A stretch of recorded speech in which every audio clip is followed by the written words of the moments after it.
नमस्कार, शाम के 6 बजने वाले हैं और वक्त हो चला है 6 के सिक्सर का। इस बुलेटिन के जरिए हमारी कोशिश रहती है आपको बिहार झारखंड के साथ साथ देश दुनिया की खबरों से भी जोड़े रखें। इसके अलावा हम लोग बात खेल और फिल्मी जगत के साथ साथ कारोबार की भी करते हैं। तो चलिए शुरू करते हैं खबरों का सिलसिला।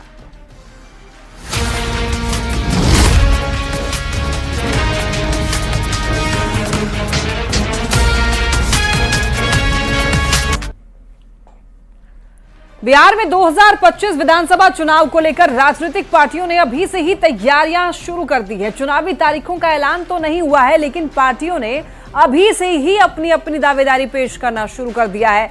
जेडीयू ने सोशल साइट एक्स पर सीएम नीतीश और पीएम मोदी का फोटो पोस्ट किया और एकजुट एनडीए एकजुट बिहार 2025 में फिर से नीतीश कुमार का कैप्शन भी दिया। तो वहीं आज आरजेडी ने भी पोस्टर जारी किया है जिसमें तेजस्वी के आगामी चुनाव में वादे को लिखा गया है। देखिए, दो पोस्ट आपको दिखा रहे हैं अलग अलग, एक जेडीयू का और एक आरजेडी का। तो चुनाव की तारीखों का भी ऐलान नहीं हुआ, अभी बहुत वक्त भी है ऐसा कह सकते हैं, लेकिन उससे पहले तैयारियों में सभी पार्टियां जुट चुकी हैं। इधर देखिए, जेडीयू जो है एनडीए में एकजुटता का संदेश दिया जा रहा है जेडीयू की तरफ से। दूसरी तरफ आरजेडी का एक पोस्टर है जिसमें क्या कुछ आरजेडी जनता के लिए करेगी, क्या वादे होंगे, वो पोस्टर के जरिए दर्शाया जा रहा है।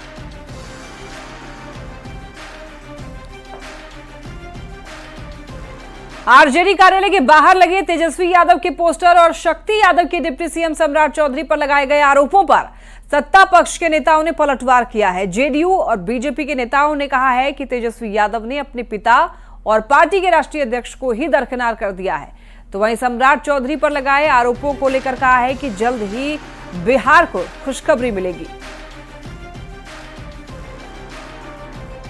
सोचिए कि उनके दिल पे कितना बड़ा आघात लग रहा होगा कि पार्टी के वो राष्ट्रीय अध्यक्ष है, बावजूद इसके नेता प्रतिपक्ष जो कि उनके पुत्र भी हैं, कहीं बैनर पे जगह नहीं मिला। तो आदरणीय लालू जी ने आंतरिक डेमोक्रेसी को खत्म करते हुए पार्टी को सिर्फ पारिवारिक पार्टी बनाया और उनके पुत्र उनसे भी आगे बढ़ करके राष्ट्रीय जनता दल को इंडिविजुअल की पार्टी उन्होंने बना करके रखा है। लालू राबड़ी जी को तेजस्वी चाहे अनचाहे रूप से अब राजनीति से रिटायर कर रहे हैं। लालू जी आजकल जो बौखलाए हुए हैं, उनकी बौखलाहट का सबसे बड़ा कारण यही है कि लालू जी अपनी आंख के सामने नालायक अगली पीढ़ी के कारण अपनी पार्टी को ख़त्म होते देख रहे हैं। और जो पार्टी उन्होंने अपने खून पसीने से बनाई थी लालू राबड़ी जी ने, वो पार्टी ख़त्म हो रही है क्योंकि उनकी अगली पीढ़ी नालायक निकम्मी निकल गई है। सम्राट चौधरी जी बिहार के लिए हमेशा खुशखबरी की खबर लेके आते हैं। इस बार भी उन्होंने कुछ इशारा किया है, तो आप निश्चिंत रहें, थोड़े वक्त की बात है, बिहार के लिए खुशखबरी आएगी ही आएगी। का आज दूसरा दिन और देखिए, दूसरे दिन सीएम ने पूर्वी चंपारण में 2 जगह पर 300 करोड़ की योजनाओं की सौगात दी। सीएम का पहला कार्यक्रम केसरिया में था, जहां उन्होंने विद्यालय भवन, प्लेग्राउंड, मनरेगा पार्क, पंचायत भवन सहित कई योजनाओं का उद्घाटन किया।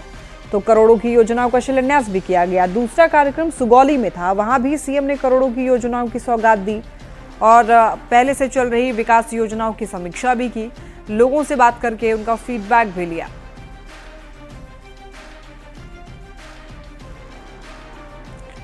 बीजेपी के राष्ट्रीय प्रवक्ता शाहनवाज हुसैन ने मुख्यमंत्री नीतीश कुमार पर लगातार हो रहे बयान को लेकर पलटवार किया। उन्होंने कहा, मुख्यमंत्री नीतीश की प्रगति यात्रा पर तेजस्वी यादव के अपशब्द बोलकर भाषा की मर्यादा भूल गए हैं। उन्हें मालूम हो गया है कि 2025 में एक बार फिर से नीतीश कुमार मुख्यमंत्री बनेंगे और जनता के आशीर्वाद से नीतीश कुमार फिर से मुख्यमंत्री बनेंगे।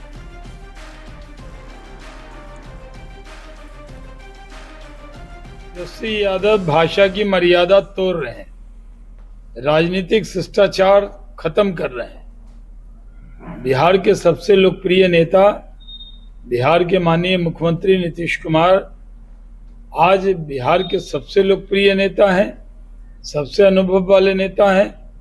उनके नेतृत्व में 20 साल से प्रगति हुई है, प्रगति यात्रा वो कर रहे हैं, उसके बारे में अपशब्द बोल रहे हैं तेजस्वी यादव, जबकि उनको मालूम है कि 2025 में भी एनडीए के मुख्यमंत्री बनेंगे नीतीश कुमार जी। केंद्रीय कपड़ा मंत्री गिरिराज सिंह ने एक बड़ा बयान दिया। गिरिराज सिंह ने कहा कि आज पूर्वांचल में हिंदू खतरे में है और इस हालात से पूर्वांचल में पड़ने वाले बिहार के 17 जिले के हिंदुओं को सीख लेनी चाहिए। उन्होंने लालू प्रसाद पर भी मुस्लिम तुष्टीकरण का आरोप लगाया और कहा कि यही वजह है कि गिरिराज सिंह की स्वाभिमान यात्रा से तेजस्वी को दर्द हो रहा था। यादव जैसे तथाकथित तुष्टीकरण की टोपी पहन करके सेकुलरवादी नेता जो तुरंत ही जब हम सद्भावना यात्रा हिंदू स्वाभिमान यात्रा निकाला तो पेट में दर्द शुरू हो गया तेजस्वी यादव। आज पूर्वांचल जिसे हम कहते हैं, आज पूर्वांचल खतरे में है। पूर्वांचल का हिंदू दहशत में। जेडीयू के राष्ट्रीय कार्यकारी अध्यक्ष संजय झा ने अरविंद केजरीवाल पर निशाना साधा। उन्होंने कहा कि पूर्वांचल के लोगों को बाहरी समझ रहे थे, तभी इन्हें रोहिंग्या से जोड़ रहे थे केजरीवाल। उन्होंने आगे कहा है कि हम लोग दिल्ली में एनडीए के साथ चुनाव लड़ेंगे।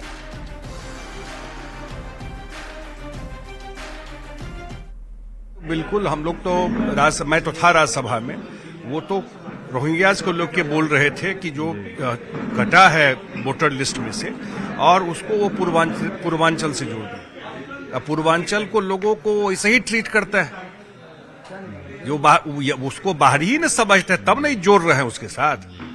और हमेशा वो ट्रीटमेंट भी उसी हिसाब से किए हैं जो दिखाया है आपको। कोरोना में किस तरह यहाँ के पूर्वांचल और बिहार के लोगों को इन्होंने भगाया था, या एमसीडी में भी वही है और राज्य सरकार भी उन्हीं की है। चल के देखिए, जहां बिहार और पूर्वांचल के लोग रहते हैं उनके कॉलोनी में किस स्थिति में लोग रहते हैं। उनका गांव उससे 100 गुना बेटर है बिहार में।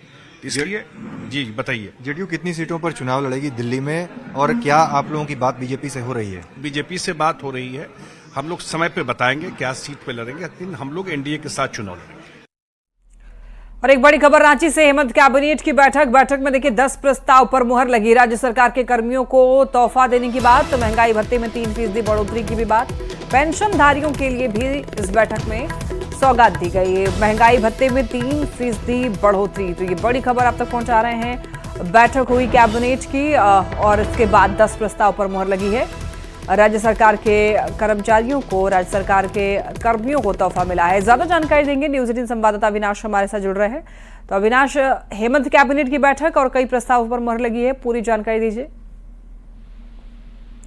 देखिए, 10 प्रस्ताव पर मुहर लगी है और अगर हम देखें हेमंत सरकार पार्ट 2 की ये तीसरी कैबिनेट है और पूरे कैबिनेट के गठन के बाद से ये दूसरी कैबिनेट की बैठक हम ये कह सकते हैं। और इसमें जो पहला तोहफा मिला है वो महंगाई भत्ता के तौर पर कह सकते हैं। जो राज्य के कर्मी हैं उनके महंगाई भत्ते में 3% की वृद्धि की गई है और इसके साथ साथ जो पेंशन भोगी हैं उनके भी महंगाई भत्ता में 3% का इजाफा किया गया है। इसके अलावे विनोबा भावे यूनिवर्सिटी को भवन निर्माण के लिए भी 99 करोड़ रुपए की राशि दी गई है, जो केंद्र सरकार के द्वारा उच्च शिक्षा के लिए दी जाती है, उसी के तहत ये राशि दी गई है। तो हम ये कह सकते हैं कि आज का जो दिन है, या हम आज कहें कि आज का जो कैबिनेट है वो पूरी तरह से राज्य कर्मियों के महंगाई भत्ते के नाम रहा। बिल्कुल अविनाश, आज के कैबिनेट में सौगात भी दी गई है। देखिए, पेंशनधारियों के लिए भी इसमें सौगात है।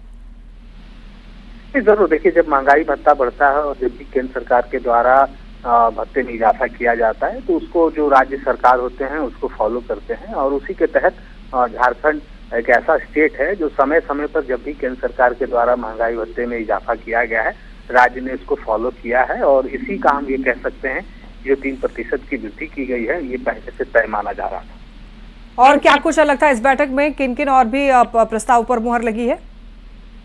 ये देखिए, जो बाकी प्रस्ताव मैंने कहा कि डीबीयू जो हजारीबाग यूनिवर्सिटी है वहाँ 99 करोड़ रुपए के भवन निर्माण की उच्च शिक्षा के लिए दी गई है और केंद्र सरकार के द्वारा जो उच्च शिक्षा के लिए नेहरू योजना है उसके तहत ये राशि दी गई है। इसके अलावा कुछ जो विधानसभा के जो सत्र हुए थे, जो उसमें राज्यपाल के अभिभाषण थे, उसको घटनोत्तर स्वीकृति दी गई है।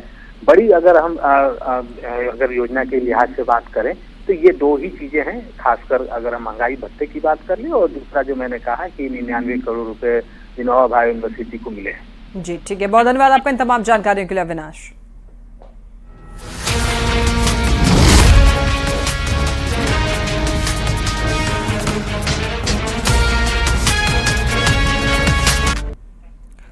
और अब बात कर लेते हैं लॉ एंड ऑर्डर की। तो देखिए खबर छपरा से, रिविलगंज में बिहार पुलिस के कांस्टेबल का शव मिलने से सनसनी फैल गई। मृतक की पहचान बैजू टोली में रहने वाले प्रदीप कुमार के रूप में हुई है। परिजनों ने बताया है कि प्रदीप का रिश्तेदारों से पारिवारिक विवाद चल रहा था, जिसको लेकर रिश्तेदारों ने पहले प्रदीप की चाकू मारकर हत्या की और शव को रेलवे ट्रैक पर रख दिया।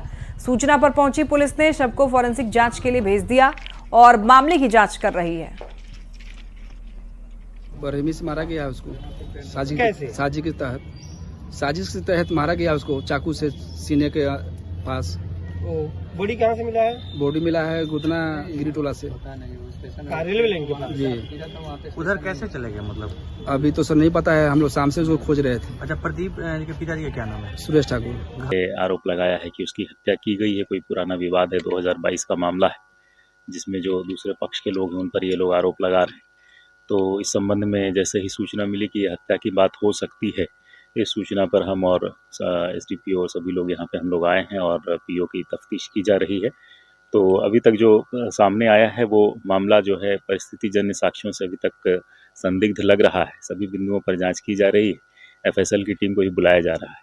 तो इसमें जैसे ही आगे छानबीन में कुछ स्पष्ट हो पाएगा तो हम लोग बता पाएंगे। समस्तीपुर में अपराधियों ने शिक्षिका के घर में घुसकर हत्या कर दी। अपराधी उसके ससुर को मारने के लिए दरअसल घुसे थे अपराधी, लेकिन बहू को गोली लग गई। ये जो घटना है आज सुबह की है। दलसिंह सराय की अजनौल पंचायत में ये घटना हुई है। इस घटना के बाद लोगों में काफी ज्यादा आक्रोश देखा गया। लोगों ने हत्यारे की गिरफ्तारी की मांग की। इसको लेकर के प्रदर्शन किया गया लोगों के द्वारा। पुलिस ने लोगों को हत्यारे की गिरफ्तारी का भरोसा दिया है। मृत शिक्षिका की पहचान खोखसाहा के अवनीश कुमार साह की पत्नी मनीषा कुमारी के रूप में की गई है। मनीषा के 1.5 साल पहले ही आपको बता दें कि उनकी सरकारी नौकरी लगी थी। मनीषा के ससुर का जमीन को लेकर विवाद चल रहा था। उन्होंने पुलिस से भी इसकी शिकायत की थी। क्या करती थी आपकी पुतौ? ये शिक्षिका है। कहाँ? मनिका में। कब बहाल हुई थी? यही लगभग 1.5 साल करीब हो गए। सरकारी शिक्षिका थी? सरकारी शिक्षिका थी।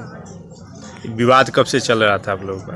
ये विवाद तो लगभग 7-8 महीनों से चल रहा है। किससे विवाद है? किस चीज़ का जमीनी विवाद था, जो हमारा जमीन पर जबरदस्ती उसने लिखा लिया और उसी पर विवाद चल रहा है। क्रम में जो बीपीएससी शिक्षिका जो मनीषा कुमारी है, उनके ससुर जी पे गोली तानते हैं, लेकिन वो ऊपर चले जाते हैं। इसके पश्चात जो है बीपीएससी शिक्षिका जो है वो घर से बाहर निकलती है तो उनके पति के सामने गोली फायर होती है। वो नीचे बैठ जाते हैं तो इसी क्रम में उनके सर पे गोली लग जाती है।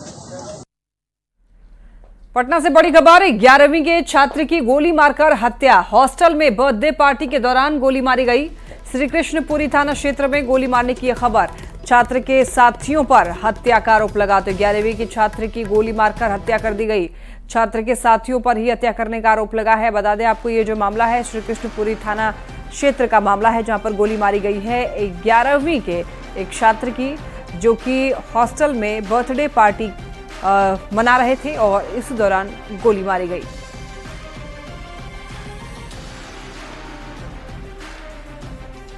प्रधानमंत्री नरेंद्र मोदी को निशाना बनाने की धमकी देने का मामला अब झारखंड से जुड़ चुका है।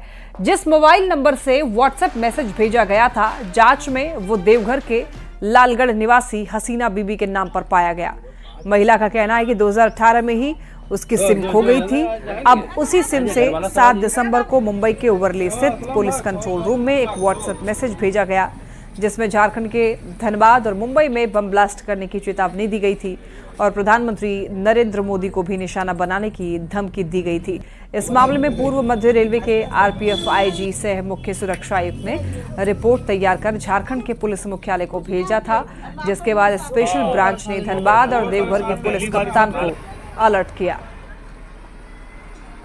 बच्चा हरा दिया है, 8-10 साल का लड़का था, तब वो भुला के लिए सिम के हाथ में बिजनेस कर कुरकुरे ले बैठा लिए। गरीब आदमी में को भी कुछ नहीं मिला है सरकारी। ऐसा डर लगता है, ये सब काम में होगी, ऐसे डर लगता है। ये सब काम हम लोग देखते हैं। बहुत ही निम्न स्तर के गरीब महिला है, जो कि गुजर बसर करने में इसको बहुत कठिनाई और परेशानी से जीवन व्यतीत करता है। ये बीड़ी बना करके अपना गुजर बसर करती है। साथ ही साथ इनका जो है सो सिम कार्ड कहीं खो गया था, इनको इन लोग को जानकारी के अभाव में नहीं तो हम लोग को जानकारी दिया, या और कहीं जाकर के ये लोग सिम ब्लॉक करवाया, बंद करवाया, छोड़ दिया, जिसके कारण से कहीं इनका सिम जो है सो मिसयूज हो रहा है। इनमें इनका किसी भी प्रकार से दोषी नहीं है।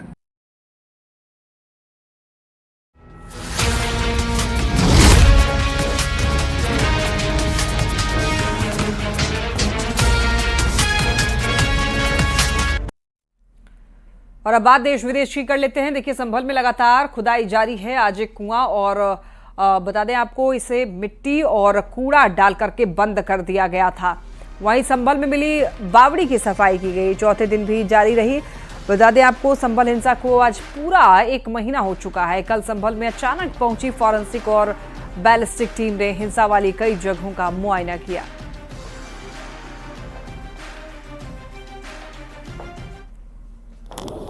आज यहाँ पे सुबह से खुदाई कर रहे हैं, कितना खुदाई हो चुकी है अब तक? भैया इस टाइम 10 फुट हो चुकी है। अंदर लगभग कितने मजदूर लगे? इसमें भैया 60-70 मजदूर हैं। आज सुबह से कहाँ से खुदाई शुरू की है? ये जीने से करिए सर। सभी लोग इसी में अंदर हैं आज? हाँ सर, अंदर है, कुछ ऊपर है। कोई मलबा गिरने का कोई ऐसी आशंका तो नहीं, ऐसी आशंका नहीं है। और ये पुरानी बावड़ी है, बहुत मजबूत है, इससे कोई डर नहीं है। अभी हमने जो लगातार हमारी इस पर खुदाई का काम शुरू हुआ है, इसमें करीब 35 से 40 कर्मचारी हमारे लगातार काम कर रहे हैं। शुरुआत में जेसीबी से हमारा काम हुआ था, सरफेस एरिया मिट्टी हटाई गई। अब मैनुअली, चूंकि स्ट्रक्चर को कोई नुकसान ना पहुंचे, तो मैनुअली काम लगातार कराया जा रहा है। फॉरेंसिक टीम ने, आपको बता दें कि जामा मस्जिद इलाके में कई लोगों से हिंसा वाले दिन की जानकारी ली। जामा मस्जिद इलाके में जिस जगह पर आगजनी और पत्थरबाजी हुई, वहां पर अलग अलग टीमों ने मुआयना करके फोटोग्राफ लिए और वीडियो रिकॉर्ड भी किए। तस्वीरें देख सकते हैं आप टीवी स्क्रीन पर, क्राइम सीन का मुआयना करते हुए की तस्वीर। उसके बाद एफएसएल ने सबूत जुटाए। इसके बाद एसपी ने चोट के निशान भी दिखाए। उसके बाद छतों की भी जांच की गई।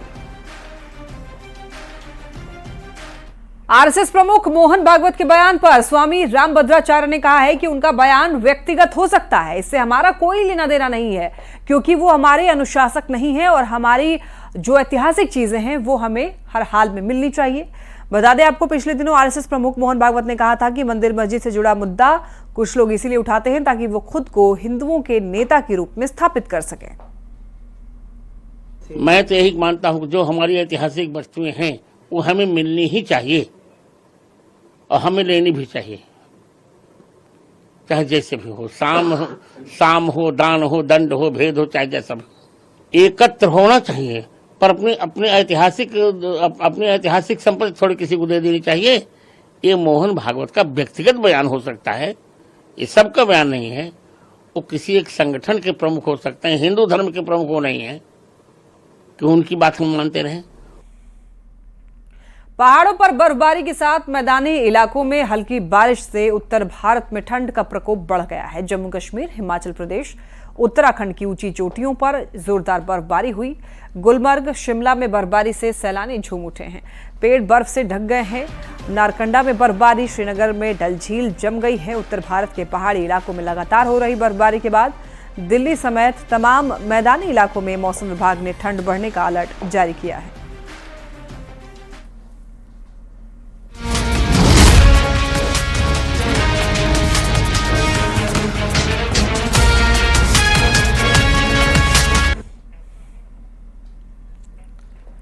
और अब बात बिजनेस जगत की कर लेते हैं। देखिए, दिसंबर के त्योहारी सीजन में जियो पेमेंट्स बैंक अपने नए ग्राहकों के लिए खास ऑफर लेकर आया है।